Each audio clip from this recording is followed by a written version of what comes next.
Hey cats, it's your midsole man here, Eddbud. It's that time of year for the annual update from Nike of their Pegasus model. I've got the Pegasus 41 here, a new midsole foam, and all you would expect here from Nike's everyday runner. Is it worth picking up, or has the Pegasus had its wings clipped? Let's check it out.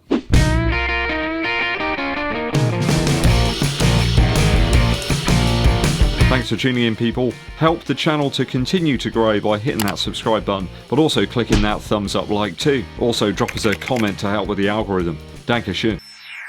Okay, so this is a shoe that I've picked up with my own Earth credits. Nobody sent it to me in some elaborate packaging. It set me back just under £100 actually, but the retail price is £129 here in the UK. In my UK size 11 or US size 12, I've got about 326 grams here, or 11.5 ounces in weight. So it is a little bit lighter than last year's iteration. At least we're moving back in terms of weight to where it should be. Up on the screen now, you've got the last few iterations of the shoe, so you can see that it does fluctuate quite a bit.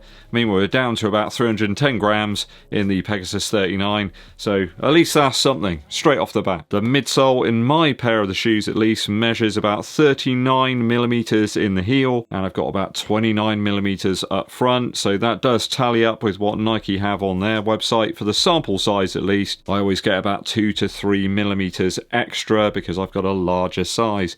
That's how it works, people. I know there'll be somebody in the comments that's like, oh, Nike says it's this size. Well, yeah, that's for the sample size, okay? Imagine if the shoe didn't get any taller or it didn't scale properly as you went up in terms of the sizes. Tim Gross would have like a incredibly long kayak. It's a 10mm drop. It certainly does feel like that as well, but I'll go into that in more detail shortly. The new React X midsole material here measures about 30 short A in terms of softness, so about 28 is the average, so it's a little bit firmer than that. Though by far tougher is the 72 score I got for the rubber on the outsole. It's definitely a little bit tougher. It's tried to start a fight with me twice already. I'm measuring about 11.9 centimeters in the widest part of the forefoot and about 9.6 centimeters in the widest part of the heel. Let's get down to it with the upper first. So upper-wise, a nice flexible and breathable toe box here, though it is another Pegasus shoe where the toe box tapers in quite a bit on both the lateral and medial side. So if you're after a wide option, I would wait until that becomes available in this one. It is slightly narrower and a little bit constrictive, I suppose, in the toe box. Don't remember the last one being quite that constrictive. It doesn't feel like there's an awful lot of height to the toe box here. Padding around the ankle collar, relatively traditional really for the Pegasus model. It's always a little bit more plush. It does flare away again from the Achilles. The front section of the tongue though, they have changed up a little bit. It's quite sort of puffy and padded at the section near the first eyelets. Then you've got a little bit of extra padding and plushness around where you tie the laces. The tongue is stitched in as usual with this model. You've got like a booty sort of construction. It's a hallmark of the Pegasus, but it does make the shoe a little bit warmer, so do bear that in mind if you're in a warmer climate. I have to say I do like the profile of the Pegasus always around my ankle. It does feel like I've got a fair amount of flexibility there. There's good range of motion. We still have those fabric lace loops here as opposed to eyelets, aside from the very last ones here, so you can tie a runner's knot if you wish. I'm not a fan of these plasticky overlays though. They just feel a bit out of place and they kind of look a bit weird as well. I don't know why they've put them in. Don't quite match up in terms of the colourway. These lace loops do stretch, so over your initial runs, people, you'll find you're having to retighten the shoes a little bit. I've always found with the Pegasus it does even out after a few miles or a couple of runs, but I did find myself messing around with the lace tension here somewhat, probably due to the fabric inside the shoe just starting to give. As a daily shoe, I think there's a reasonable balance here between that sort of plush, more comfortable feel and something capable of a little bit more pace in fairness, though I don't think this is ever going to be something you're going to put on, you know, to run your fastest races or training sessions, for example. I think if you're after something with a lighter feel in terms of the upper, then the recent Adizero SL2 is the way to go. Do check out my video on that one. I'll place a link in at the end of this one. There's a sizable heel counter here, and I found the shoe pretty stable overall in terms of the actual upper design. Does a reasonable job of latching your foot down onto the midsole. I would suggest staying true to size for the Pegasus 41, though if you've got a wide foot, hold out till the wide version appears for retail. Laces are just about appropriate in length if you're doing a runner's knot, though you will need the agility in your fingers of a seasoned seamstress. There's not too much give in terms of the laces, most of that is down to the upper materials. So reasonably breathable in terms of the toe box area, quite light on foot, though you've got much lower toe box height here that I feel than the 39 or 40, and I could do without those plasticky eyelets and some of the overlays here. Almost looks like wool on the side here, it's very strange. I'm going to give the Pegasus 41 a 2.7 out of 3 for the upper after my initial runs. Midsole, midsole. Midsole now. React X absolutely needs a little bit of pummeling to break it in. You're going to have to get it out of the box and just sort of suck it up for a bit. I have seen some reviews suggesting that the Pegasus 41 is supremely bouncy. One guy even said it was one of the most comfortable shoes out there. Or maybe I've got a bit of a duff pair, but I certainly don't think I'm going to say that. Despite the quite considerable stack height that we've got here now, in the heel at least, it really feels like the shoe's lacking some comfort and some compression there in the forefoot. Just feels like this sort of rubbery container for the AirPods. I don't know whether this React X stuff is the same as in the Pegasus Trail 5, but it feels really different. That feels much softer and more exciting. Here it just feels like you've got a slab of material, and then the AirPods are kind of absent almost in the heel. In the forefoot you can feel them, but that's practically all you feel. Just feels a bit harsh up front, and I think that's going to put quite a few people off. Heel area is reasonably compressive, I suppose, but hardly to the level of something like the Triumph 21 from Saucony or the Adizero SL2. I think it starts to free up over time, but certainly on my second run at least, just feels like you've got a lot of stack here, and I wanted to avoid it almost and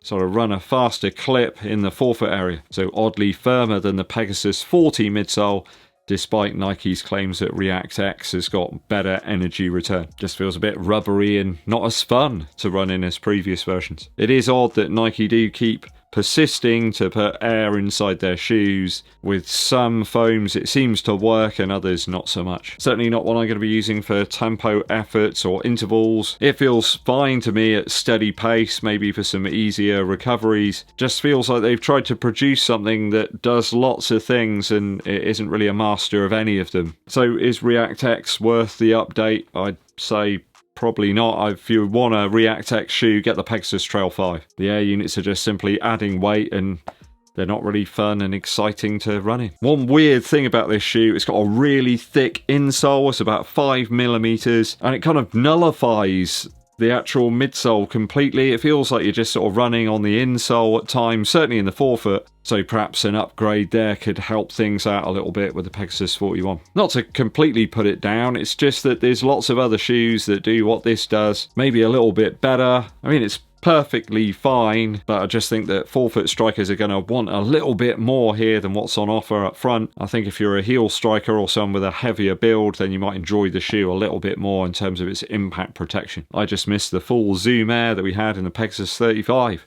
That was a winner. As midsoles go, it's okay, but nothing to write home about. Outsole now. I'll tell you what, there's certainly going to be some durability here. They do seem to have switched up the material that's being used. It does feel a little bit less malleable. The stretched rubber outsole here with the extra tough rubber and the larger surface area to the lugs does take a little bit of time to break in and start to flex. Though grip's pretty good. Can't really fault the shoe from that aspect. I'm not entirely sure about this very aggressive heel bevel that you've got. There's a lot of rubber here that I just don't think anybody's ever going to hit. I mean, you'd have to hit it at this sort of angle, and I mean, if you're running like that, you're going to probably cause yourself a problem at some point. With Nike shoes, you either seem to get too much rubber or just too little. I'm looking at you, Vaporfly 3 and Alphafly 3. So Nike, can't you just give us something in the middle? You know, that's protecting the exposed midsole. We don't need it to stretch this far back. I've no idea who's running in this here. Serviceable, and it's reasonably easy to clean as well. There's nowhere that you're going to get rocks and stuff stuck in there, so at least that's one good thing. It's kind of what you expect from the Pegasus line up to this point, more of the same. One of the better bits of the shoe. I'm going to give it a 2.6 out of 3 for the outsole so far. Value wise, I paid a bit under 100 quid for these because I had some discount to use up. I don't feel too hard done by, I suppose. I kind of like the actual look of the shoe. The profile's really nice. I really like the 40 as well. It's a great looking shoe. But I think at 129, which is the retail, it's a little bit steep when you've had the same setup in terms of cushioning and air. That's just been around for ages now. It's nothing new. React X is a little more rubbery feeling foam that's to be included here, perhaps more as an eco-friendly formula.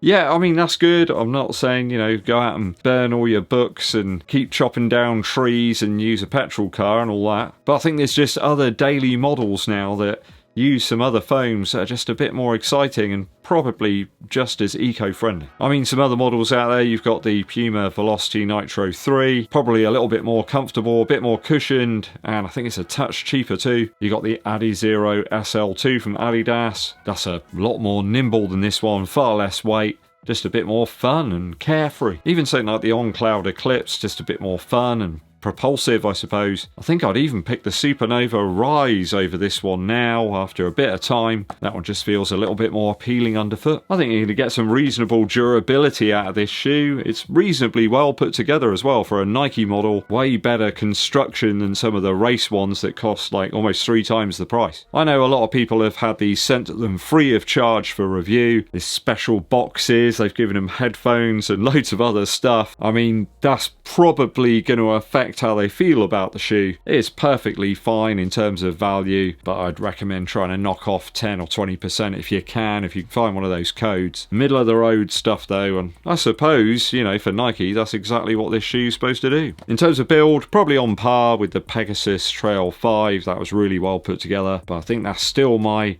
ultimate recommendation if you want a Nike daily shoe. Either that or the Vomero 70. I'm going to give this one a 2.6 out of 3 for value after my initial runs. So it's a reasonable score for this one, kind of average I suppose. A 10.5 out of 12 for the Pegasus 41 after my initial outings.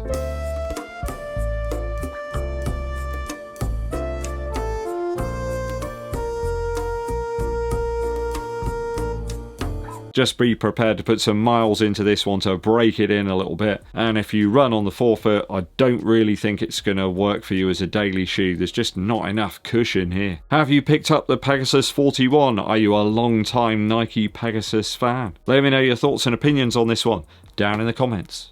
Very quick musical interlude for you. I've been listening to loads of Carl Perkins recently, one of my favourite guitar players from that sort of rockabilly period. Love the track Matchbox. We also used to play Honey Don't as well. People would be like, why are you playing Beatles music? And we're like, it's Carl Perkins. Matchbox is great, really cool guitar tones, and Carl Perkins was one of the sort of standout guitar players of the time, really. I know he did back Johnny Cash for a number of his tours. I think they were very good friends. There's some fantastic footage of Carl Perkins playing a Les Paul with a Bixby on. Kind of makes me want to fit one to mine as well. Love Carl Perkins, very tall guy. Had some cool dance moves as well. Go and check it out. I'll try and put a video link in the description so you can go and feast on it. So my recommendation, Matchbox from Carl Perkins. Thanks for tuning in, people. It is always appreciated. Some big love on the last Adidas video, probably one of the quickest or highest viewed videos of all time on the channel, so thanks for that, I do appreciate it. Hit that subscribe button and give this video a thumbs up like. Don't forget to drop us a comment as well to help with the algorithm. My name's Eddbud and I'll be seeing you